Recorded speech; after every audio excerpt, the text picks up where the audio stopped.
In Gippsland, recent reality has dominated the last few days. That's after the release of the 400-plus page report of the Hazelwood mine fire inquiry, a report commissioned by the government. Residents have been poring over it. From the time the fire started, I was coughing like mad and really struggling, and as it turns out, I've developed asthma now, like many other people. The three-member inquiry team found mine operator GDF Suez failed to adequately prepare for or respond to the fire. It also found government health warnings came nearly 10 days too late. I live quite close to the coal mine and I don't want to be inundated by smoke again. And that went away and then it come back. The fire and its aftermath are as local as politics get, and they're not going away. People are still sick, people are still having respiratory troubles. I'm hearing daily from people that their babies are sick, their grandparents are sick, their animals are sick, you know, and it's just going on and on. And we're so far away from the initial start of the fire. Initially, when we've spoken to health departments or the government or anybody else, they've actually said to us, we can't do anything, we've got to wait for the inquiry, we've got to wait for the report. The report's out now, it's time that they got their act together and started acting for the community of Latrobe Valley and the people of Morwell. Staying with the Morwell mine fire, which could prove to be very expensive for the mine operator, GDF Suez, and the state government. The government's already spent $100 million fighting the fire at the Hazelwood brown coal mine and dealing with its aftermath. Now, some residents are considering a class action. The State Energy Minister, Russell Northe, is also the Nationals MP for Morwell. I spoke to the Minister at his city office, where he outlined compensation the government's already paid to some Morwell residents. The inquiry found that the mine company failed to prepare for this fire and to stop it. The government's health warning came almost 10 days too late, and in the report's word, this fire added insult to an already vulnerable community, one of the most disadvantaged in Victoria.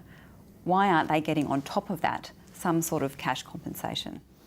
Well, look, I think that's a matter for the legal people to thrash out post this. I mean, the board has just handed down an inquiry. We accept the recommendations, and I agree, as a local resident and as a local member of Parliament, it was an awful, awful time for all concerned. There's no shying away from that fact.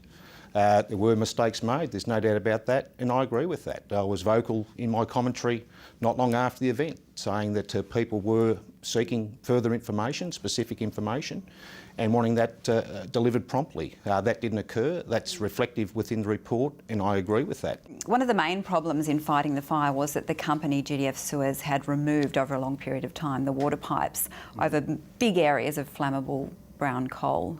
Were you aware of that before the fire? No, I wasn't explicitly aware of that at all. Should you have been? I mean, you were the local MP. It was just hundreds of metres really from your office. Well, I don't visit the mine every day, but changing of oversight and regulations occurred in 2008. So the Victorian Work Cover Authority had oversight post-2008 on the mine itself as a work site.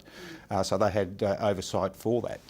The DPI at the time, now DSDBI, had oversight of the mining regulation. And that's been part of the problem, hasn't it? That no one person in government, even the Energy Minister, even though you weren't at the time, knew what was going on in the regulation of these potentially very dangerous brown coal mines. The inquiry did say, and you have to agree. And I think if you look through the evidence from the bureaucrats and people from those departments acknowledge that.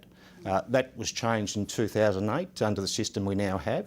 What they've recommended is making sure that we bolster the expertise and resources to those particular entities, and we absolutely agree with that totally. There were similar fires in Hazelwood in 2005 and 2008.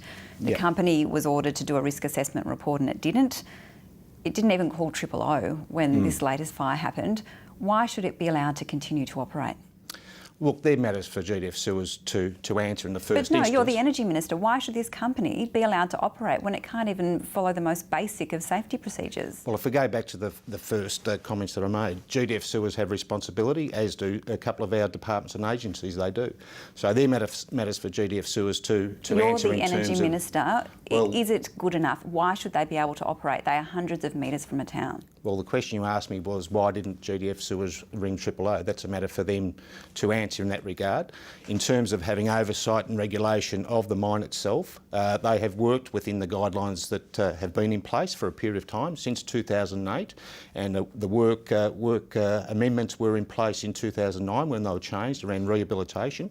So we're working on those practices. I would love to go back in time in history, Josie. I would, as a local resident, as a local member. This experience has been awful for all of us who live within that particular community. All I can say is now we have an opportunity to deal with some of that past legacy, that past history, and move on to the next point of making sure we put measures in place to ensure this type of thing doesn't happen again.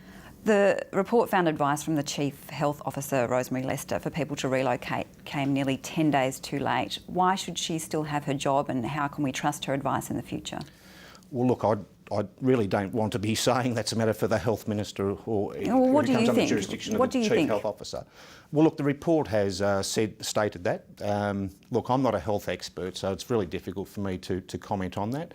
Of course, there was extreme anxiety in the community at that particular time. I did note that the report also suggested that whilst there were calls for an evacuation of Morwell, they agreed that there should not have been, that they agreed that the temporary evacuation that did occur with some vulnerable residents of Morwell should have come earlier. Well, you are the local MP. Could this issue cost you your seat?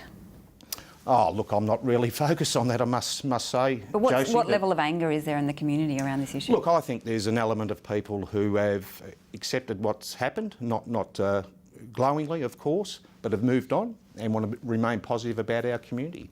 I mean, the Morwell community is a very resilient one, and there's no doubt that people have moved on and they want to talk positively about our community. We've been through an awful experience together.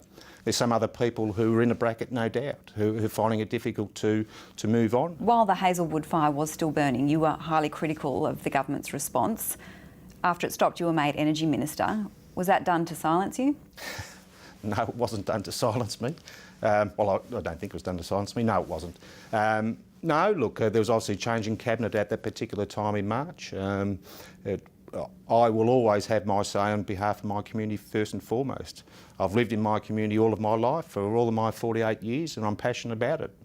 And if there's a department or agency, or if I'm part of government and something's not right within my community, then I'll be vocal about it. That's my job. Russell Northe, thank you very much for your time. Thanks, Josie.